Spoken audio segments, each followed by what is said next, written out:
Hello friends, कैसे हो sir? एकदम बढ़िया। देखो, आज हम पढ़ेंगे तुम्हारा आईपी स्ट्रीम खत्म हो गया है।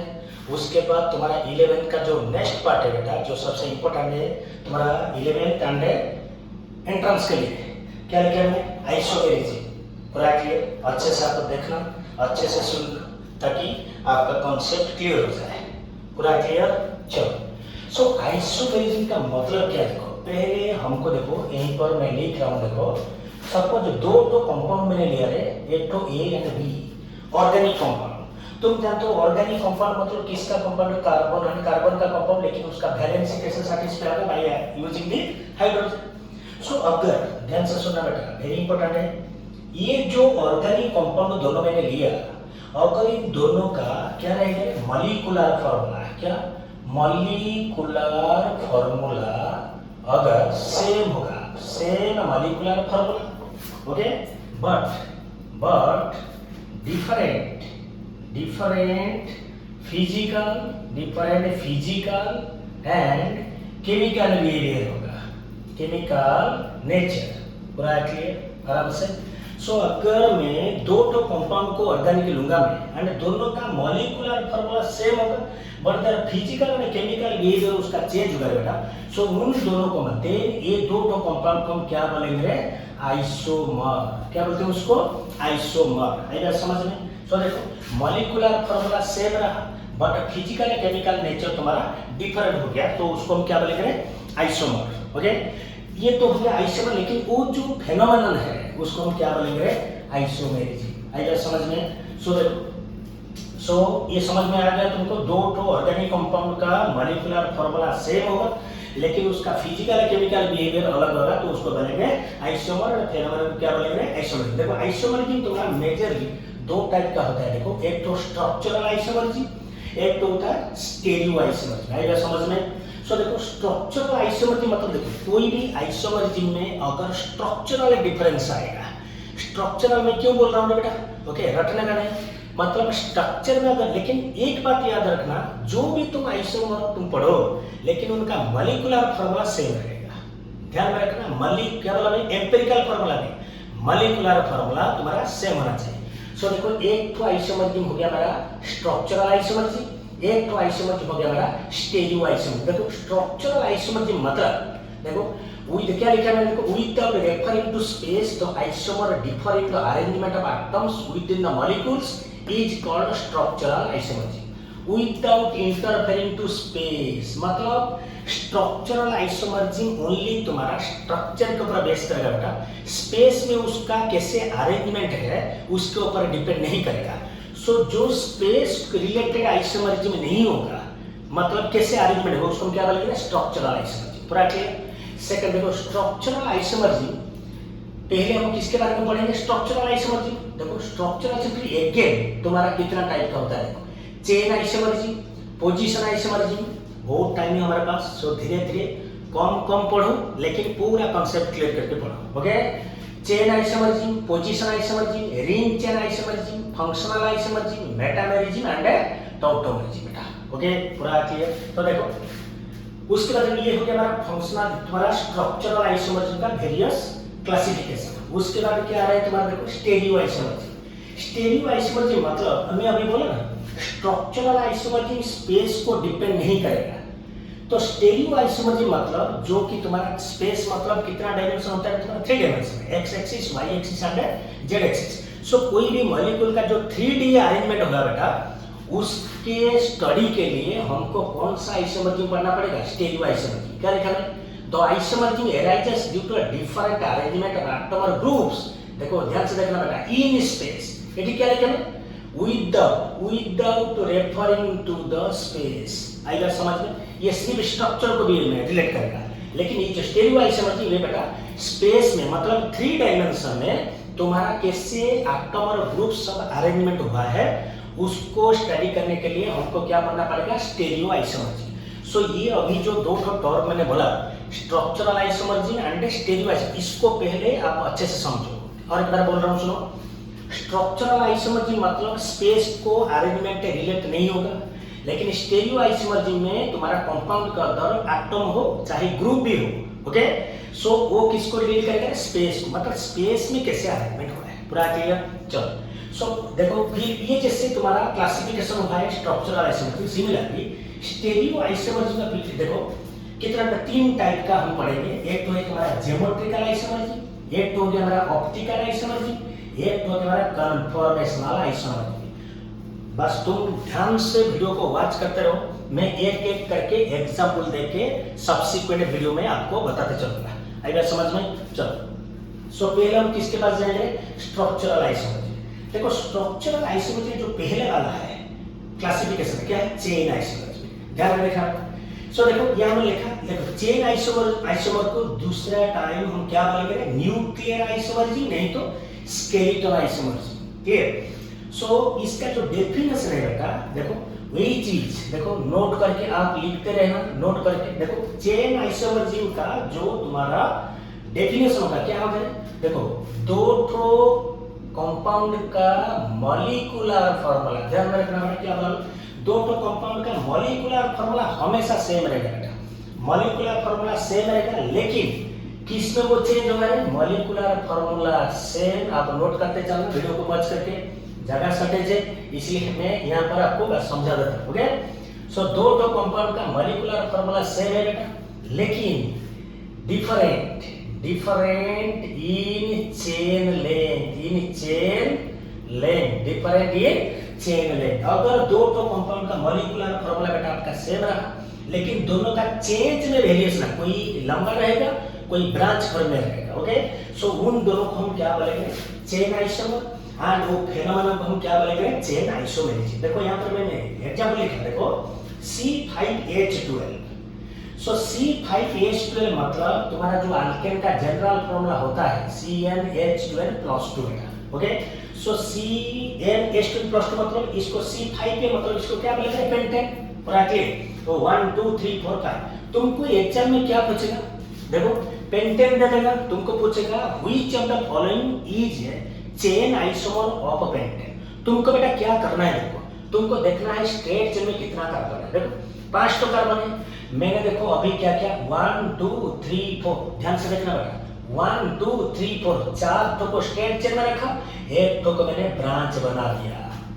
देखो यहाँ पर भी फॉर्मूला का देखो कितना कार्बन था, 1 2 3 4 5, इधर भी देखो 1 2 3 4 5, पूरा क्लियर। सो कार्बन भी सेम है एंड हाइड्रोजन भी सेम है, लेकिन बेटा देखो इसका नाम क्या था, पेंटेन, ये क्या हो गया, आइसोपेंटेन। आई बात समझ में। देखो इसका चेन लंबा है, इसका चेन थोड़ा देखो शॉर्ट हो गया, ओके। सो मैंने क्या लिखा, इधर देखो मॉलिक्यूलर फार्मूला दोनों का सेम हो गया, लेकिन उसका जो चेन लेंथ में वेरिएशन आ गया, ये लंबा है ये छोटा हो गया। फिर देखो तुम बोलोगे सर इसका और कोई चेन आइसोमर हो सकता है क्या, होगा ना, क्यों नहीं होगा, तुमको और एंगल से देखना पड़ेगा। देखो इधर चार्ट मैंने लिखा, अगर मैं इसको 3 कर दूंगा 1 2 3, तो ऊपर एक तो मिथाइल ग्रुप लग गया, नीचे भी एक तो मिथाइल ग्रुप लग गया, ये भी हो गया। सो मतलब पेंटेन का कितना चेन आइसोमर हो गया, 2 आराम से। लेकिन तुम बोलोगे सर और हो सकता है क्या, नहीं और नहीं होगा, और तुम चेन को शॉर्ट नहीं कर पाओगे। देखो ध्यान से, किधर तुम ब्रेक करोगे उसको, क्लियर हो गया। सो मॉलिक्यूलर फार्मूला सेम हो गया बेटा, लेकिन चेन लेंथ में देखो इधर जितना था उससे भी छोटा हो गया चेन, ये 4 था ये 3 हो गया, पूरा क्लियर, आई बात समझ में। चलो लेकिन नाम देखो चेंज हो गया, ये था पेंटेन, ये हो गया आइसोपेंटेन, ये हो गया तुम्हारा क्या, नियोपेंटेन, आई बात समझ में। सिमिलरली और एक देखो C4H7N, इसका नाम क्या, देखो तुम जानते हो CN IPSC वीडियो में मैंने ऑलरेडी डिस्कस किया है। CN मतलब इसको IPSC में क्या बोलेंगे, नाइट्राइल। सो कितना कार्बन है, देखो 1 2 3 4 मतलब ब्यूटेन नाइट्राइल, क्या बोला मैं, ब्यूटेन नाइट्राइल। इसको मैंने देखो एक तो ब्रांच बना दिया, ये जो CN को मैंने इधर ले गया, पूरा क्लियर, ओके। CN को इधर ले गया, लेकिन ये CN है तुम्हारा क्या है, फंक्शनल ग्रुप। सो नंबरिंग कैसे करेंगे, 1 2 3, सो मतलब 2 मिथाइल, देखो 1 2 3 प्रोपेन नाइट्राइल, मतलब देखो इसका चेन पूरा स्ट्रेट था, लेकिन इसका चेन बेटा अच्छे से समझाऊंगा, डोंट वरी, ओके। इधर चेन देखो लंबा था, 4 तो कार्बन स्ट्रेट में था, लेकिन इधर क्या देखो एक कार्बन को मैंने ब्रांच बना दिया, ओके क्लियर। देखो ये ब्यूटेन नाइट्राइल, ये क्या लिखा है 2 methyl propane nitrile, okay, because ये तुम्हारा फंक्शनल ग्रुप है, functional group should get the lowest number. सो 1 2 3 मतलब पहले सब्स्टिट्यूट का काम आया 2 मिथाइल प्रोपेन ब्यूटेन। चलो उसके बाद देखेंगे, देखो सेकंड जो स्ट्रक्चरल आइसोमर है पोजीशन आइसोमर। ओके, पोजीशन मतलब क्या बोलेंगे, सेम चलेगा पोजीशन में। देखो आराम से पोजीशन आइसोमर तो क्या लिखेंगे, सेम। देखो फर्स्ट पॉइंट है same molecular formula, same molecular formula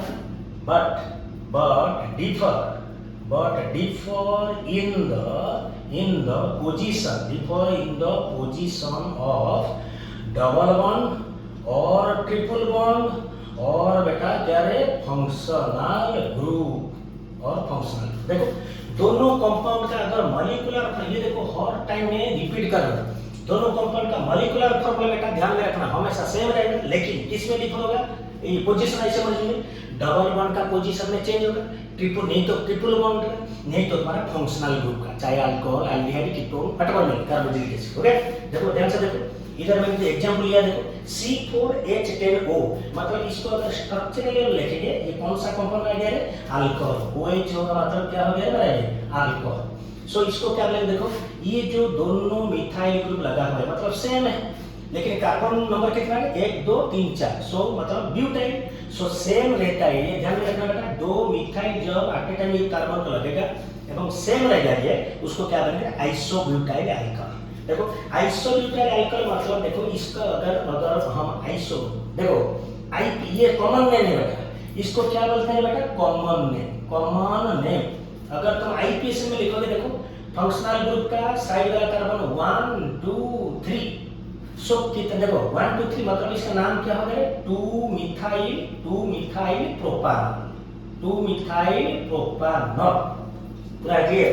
लेकिन इधर देखो ये तो क्या है, कॉमन में ये हो गया आईपीएस में, उसी कंपाउंड का एक तो पोजीशन देखो मैंने चेंज कर दिया, पोजीशन आइसोमर। देखो इसका देखो 1 2, देखो 1 2 3, ओके पूरा क्लियर, 1 2 3, ओके।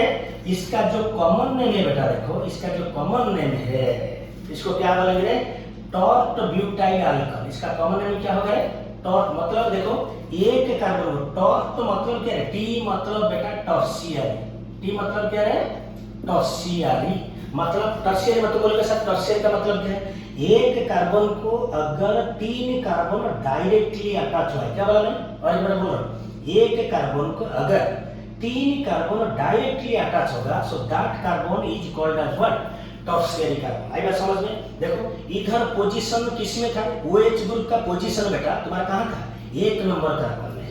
इधर देखो पोजीशन तुम्हारा ध्यान से देखना, 1 नंबर कार्बन को OH लगा हुआ है, ओके। लेकिन इधर अगर तुम नंबरिंग करके देखो 1 2 3, कितना नंबर को आ गया है, 2 नंबर को, पूरा क्लियर। ये दोनों हो गया कॉमन नेम।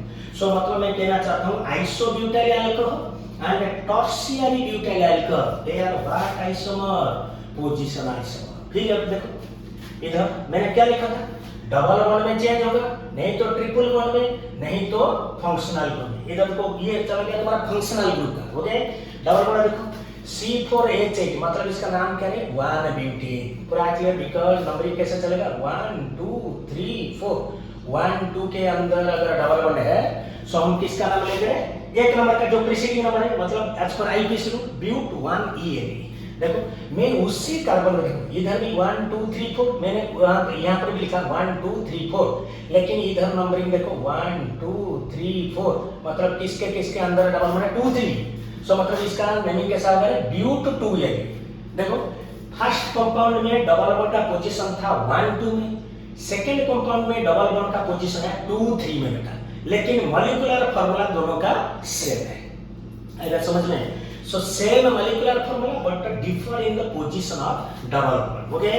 फिर और आगे लिखा है C3H6O2, मतलब ये कौन सा कम, देखो इधर लगा है CHO ग्रुप लगा, 2 O है, CHO ग्रुप लगा और OH ग्रुप लगा, इसका नाम क्या है, 2 हाइड्रोक्सी प्रोपान। मुझे और बताने की जरूरत नहीं है आपको, आईपीसी वीडियो में ऑलरेडी है, आप देख लेना। देखो ये भी फंक्शनल ग्रुप है, ये भी फंक्शनल ग्रुप है, लेकिन CHO group is more prior than बेटा OH ग्रुप। सो मतलब मैं कहना चाहता हूं CHO ग्रुप का प्रेजेंस में OH ग्रुप और फंक्शनल ग्रुप जैसा ट्रीट नहीं करेगा आज पर the priority series. So it is treated as what, substituent. So कितना नंबर होगा, देखो 1 2 3, सो 2 हाइड्रोक्सी प्रोपानॉल, 2 हाइड्रोक्सी प्रोपानॉल। इधर देखो मैंने चेंज कर दिया, देखो देखो इधर देखो, इधर क्या लिखा 2 हाइड्रोक्सी, इधर देखो उसी को मैंने चेंज कर दिया 1 2 देन 3, कितना हाइड्रोक्सी हो गया 3 हाइड्रोक्सी प्रोपानॉल। मतलब इधर का किसका चेंज हो रहा है बेटा, फंक्शनल ग्रुप का पोजीशन में चेंज हो रहा है, so it is called as what position isomer. आई बात समझ में। फिर और एक देखो C7H7NO2, देखो ये एरोमेटिक कंपाउंड है जो बेंजीन रिलेटेड है। इधर देखो CH3 लगा, इधर NO2, देखो इसको क्या बोलते हैं बेटा, तो ऑर्थो नाइट्रोटोलुइन। ये जो पोजीशन है बेंजीन चैप्टर में मैं आपको पढ़ाऊंगा एरोमेटिक हाइड्रोकार्बन में। NO2 कहां लगा है, ये पोजीशन को बोलते हैं ऑर्थो पोजीशन, ये पोजीशन को बोलते हैं बेटा बेंजीन का मेटा पोजीशन, ये पोजीशन को बेटा बोलते हैं क्या है पारा पोजीशन। इसी में क्या बोला, देखो किसमें देखो सेम मॉलिक्यूलर फार्मूला है लेकिन पोजीशन देखो एक का ऑर्थो, एक का मेटा, एक का पारा। और एक बार बोल रहा हूं, एक का ऑर्थो, दूसरा का मेटा, तीसरे का पारा। सो इसको बोलेंगे ortho nitrotoluene, meta nitrotoluene and para nitrotoluene. So मतलब ये तीनों कौन सा आइसोमर है, पोजीशन आइसोमर। आई बात समझ में। उसके बाद मैंने एक तो नोट मेंशन किया है देखो, उसके बाद ये तुम्हारा नीट एंट्रेंस के लिए बेटा, ये तुम्हारे नीट के लिए, ये नीट के लिए बेटा, ओके नीट जेई के लिए। आई बात समझ क्या बोला, कौन कौन सा देखो aldehyde carboxylic acid and their derivative and cyanide do not show position isomers, only aldehyde बेटा। तुम बोलोगे सर इधर तो aldehyde लगा हुआ है, नो मैं क्या बोला only aldehyde, सब्स्टिट्यूएंट कुछ नहीं रहेगा। सो मैंने क्या बोला aldehydes carboxylic acid and their derivative, derivative मतलब कौन कौन सा है, acid chloride first, second acid amide, okay third acid anhydride. Acid IPC rule में, आईपीसी में मैं डिटेल बता दिया हूं कौन कौन सा कंपाउंड का स्ट्रक्चरल फार्मूला क्या है, ओके ऑलरेडी बता चुका हूं, आप प्रीवियस वीडियो देखो आराम से समझ जाओगे। Acid chloride, acid amide, acid anhydride, okay उसके बाद सियानाइड मतलब CN compound do not show position isomerism. मतलब तुमको क्वेश्चन क्या पूछेगा नी एंट्रेंस में, 4 ठो कंपाउंड बेटा दे देगा, एक ठो डबल बॉन्ड का, एक ठो ट्रिपल बॉन्ड का एंड एक ठो कोई भी फंक्शनल ग्रुप का दे देगा, ओके। लेकिन मैंने किसको किसको मना किया, aldehyde, carboxylic acid and acid derivative and cyanide. तुमको तीन जो 4 नंबर ऑप्शन रहेगा उसमें इनमें से कोई एक को डाल देगा। पूछेगा क्या क्वेश्चन है, which of the following compound does not show, क्या कौन सा आइसोमर, पोजीशन आइसोमर। बस इसको देखना आराम से कर देना, ट्रिक को हमेशा पकड़ो, ओके। चलो आज के लिए इतना ही, उसका नेक्स्ट वीडियो में हम देखो ये चला पोजीशन, उसके बाद फंक्शन क्या बोलेंगे, चेन गया पोजीशन, उसे ring chain, functional metabolism and tautomerism. ये जो है बेटा ये सबसे इंपॉर्टेंट है, इसके लिए मैं पूरा ये तुम्हारा नीट एंड जेई में आता है, इसके लिए हम अलग एक वीडियो बनाएंगे। पहले पढ़ते काल खत्म करते हैं ring chain isomerism, functional and metabolism, okay. उसके बाद क्या पढ़ेंगे, पर्टिकुलरली स्पेशल क्लास करेंगे हम टॉटोबॉलिज्म के लिए। आप रेडी रहो, वीडियो को वॉच करते रहो। चलो ऑल द बेस्ट।